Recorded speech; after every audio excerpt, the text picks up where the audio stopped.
সুপ্রভাত বন্ধুরা, ওয়ান্ডারিং পরিবারের সদস্যদের সবাইকে অসংখ্য ধন্যবাদ আমার ভিডিওগুলো বড় অত্যাচার সহ্য করার জন্য। ছোটরা ভালোবাসা নিও, বড়রা অবশ্যই প্রণাম নিও। তো ব্লগটা শুরু করলাম। ডট এখন 7টা বাজে, 7:40-এর ট্রেন। স্টেশনে এসেছি। তোমরা জানো আমি হেপাটাইটিস পজিটিভ, তো আরএনটে করে যাবো। হাজব্যান্ড এসছে, পেছনে গাড়ি রাখছে। তো ব্লগটা আমি এখন থেকে শুরু করলাম। আমার সঙ্গে থেকো, আমার পাশে থেকো। স্টেশনে, খড়গপুর স্টেশন।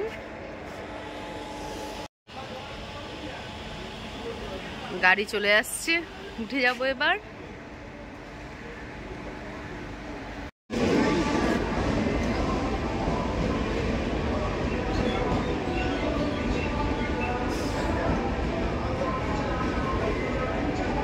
পুরো ফাঁকা মাঠে গোল মারার মতো ফাঁকা মাঠে লেডিস কম্পার্টমেন্টে উঠেছি আমি। নেমে গেলাম, খুব ভিড়। রাজবাবুও চলছে, তো খুব ঠান্ডা ট্রেনে। কলকাতায় একটু গরম, ভিড়টা দেখো। তো 18 নম্বর নতুন প্ল্যাটফর্মে দিয়েছে। এই নতুন প্ল্যাটফর্ম আমার লোক বলতে যে 18 নম্বরকে নতুন প্ল্যাটফর্ম আমরা জানতাম না। না, অনেকে তো বাইরে দেখে, তাই বললাম যে 18 নম্বর প্ল্যাটফর্মে দিয়েছে। দোকানে আসলাম, দেখি কোনো কিছু কিনবো খাবার।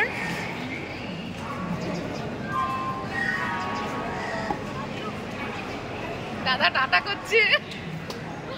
যদি যাত্রী সাথী অ্যাপস না থাকে, যেরকম আমরা হাওড়াতে নেমে আগে ট্যাক্সিগুলো ধরে নিতাম, যাত্রী সাথী অ্যাপস না থাকলে এখন সেই ট্যাক্সিগুলো ধরার কোনো উপায় নেই। তো অনেক বড় একটা লম্বা লাইনের শিকার হতে হয়। তো আপনারা যদি এরকম হাওড়ায় এসে লঞ্চ ঘাটে গিয়ে সেখান থেকে টিকিট কেটে নিন, কেটে নিয়ে বাবুঘাটে নেমে যান, তাহলে পয়সাটাও বেঁচে যাবে, অনেকটা সেভ হবে মানি, আর যাত্রাপথটাও খুব সুগম হবে। তো আমি যতটা ইনফরমেশন দিলাম, যতটা আমার কাছে আছে ততটাই আমি দিলাম। তো আমার সঙ্গে থেকো, আমার পাশে থেকো। টিকিট কাউন্টার, এখান থেকে টিকিট কেটে নিতে হবে, ঠিক হাওড়ার ঠিক অপোজিটে। তো আমরাও টিকিটটা কেটে নিচ্ছি।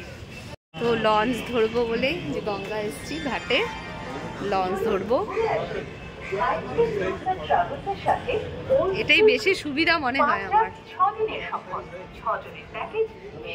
লঞ্চ আসছে, এবার এটাতে আমরা উঠে যাব, দিয়ে বাবুঘাটে নেমে যাব। কিনে নিয়েছি, গাছও খাচ্ছে, আমিও খাচ্ছি। নেমে যাব, এই যে নেমে গেলাম। দারুণ সুবিধা হয়েছে জানো। দেখো কি সুন্দর, এখানকার পরিবেশটাও ভীষণ সুন্দর।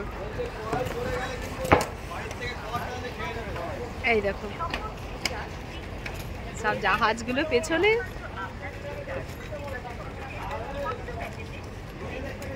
তো এবার ট্যাক্সি ধরে নেবো, এখান থেকে ধরে নিলাম। তো ওখান থেকে ট্যাক্সিতে আজকে নিচ্ছে 350 টাকা ভাড়া ওখানে যাওয়ার জন্য। তো ওই যে বসে আছে, চলো যাই। এবার কলকাতা দিয়ে যাওয়ার পথে মুকুন্দপুরে এসএসকেএম হসপিটাল। হামেশাই তোমরা হয়তো নিউজে শোনো যে এসএসকেএম হসপিটাল, নেতা মন্ত্রীরা ভর্তি হচ্ছে, দুনিয়ার ঘোটালা হচ্ছে।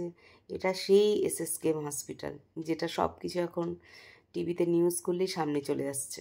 ব্রিজের উপর দিয়ে চলে যাচ্ছি, বাইপাস হয়ে আমরা যাচ্ছি। তো বেশ ভালো লাগছে, এদার সেদার 2-4টা রিলও বানিয়ে নিলাম। বেশ আনন্দও হচ্ছে, কিন্তু একটা চাপা উত্তেজনাও লাগছে যে রিপোর্টগুলো দেখে ডাক্তার কি বলবে। সেটা তো সবারই একটা ভয় থাকে বলো। তো আশা রাখি যে ভালোই বলবে, কিন্তু তাও হেপাটাইটিস তো সেরে যায় না। ওটা একবার যদি কারোর হয় সেটা থেকেই থাকে। তো অনেক রকম কার্টুনের পাল্লাই আমি পড়েছি, যে এটা নিয়ে নানা রকম কথা আমাকে বলে আমার মাথাটা আরও খারাপ করে দিয়েছে। কিন্তু আমার হাজব্যান্ড সবসময় পজিটিভ ছিল, বাচ্চা ছিল, আমার পরিবারও ছিল। দেখা যাক ডাক্তারখানায় কি বলে। এবার গাড়িটা এসে থেমে গেল, এবার হসপিটালের মধ্যে আমরা ঢুকে যাব। রিপোর্ট দেখে নিল, ডাক্তার দেখানো হয়ে গেল। তো হেপাটাইটিসটা নেগেটিভ হয়ে গেছে। আর যারা নেগেটিভ ধারণা দিয়েছো তাদের জন্য অসংখ্য ধন্যবাদ, বা দিয়েছিস, কারণ কোনো মানুষ মরার মুহূর্তেও তাকে বলতে নেই সে মরে যাবে। তো যাই হোক, যুদ্ধ হচ্ছে ওয়েট লস করার, তো ওটা করে নিলেই ভালো, তাহলে আরও হয়তো আমি ভালো থাকবো, বেটার। 3 মাস পরে আবার আসতে বলেছে, ফাইব্রো স্ক্যান করে আসবো। তো এখন খাবার খেয়ে নেব। সব দোকান, এরপরে আর কোনো দোকান হয় না আর কি এখানে। তো দেখি দাস বসে আছে, কোথায় খাবে দেখা যাক। তো হাওড়া চলে এলাম, বিকেল 4:25-এ একটা ট্রেন আছে, সেটা ধরার চেষ্টা করবো। দেখছি হাওড়ায় কি ভিড়, এপাশে সাবওয়েটা বন্ধ আছে। তো ট্রেনে উঠে গেলাম গ্যালোপিং। তো প্রচণ্ডই ভিড়, এতটা ভিড় যা চিন্তা করা যাচ্ছে না। মানে এই ট্রেনটা গ্যালোপিং হওয়াতে বেশ সুবিধা, যারা টিচার বা কলকাতা জব করে তারা এই ট্রেনটাতেই ফেরে। অবভিয়াসলি এই ট্রেনটা ওই জন্যই ভিড় হয়। তো রাতে ফিরে এলাম, কী আর করবো, তাড়াতাড়ি ফ্রিজ থেকে চিকেন বের করে চিলি চিকেন করে নিলাম। আর জয়নগরের মতো কলকাতা থেকে নিয়েছিলাম রুটি দিয়ে তাড়াতাড়ি করে দাস আর আমি খাবার খেয়ে নিলাম। শুভরাত্রি।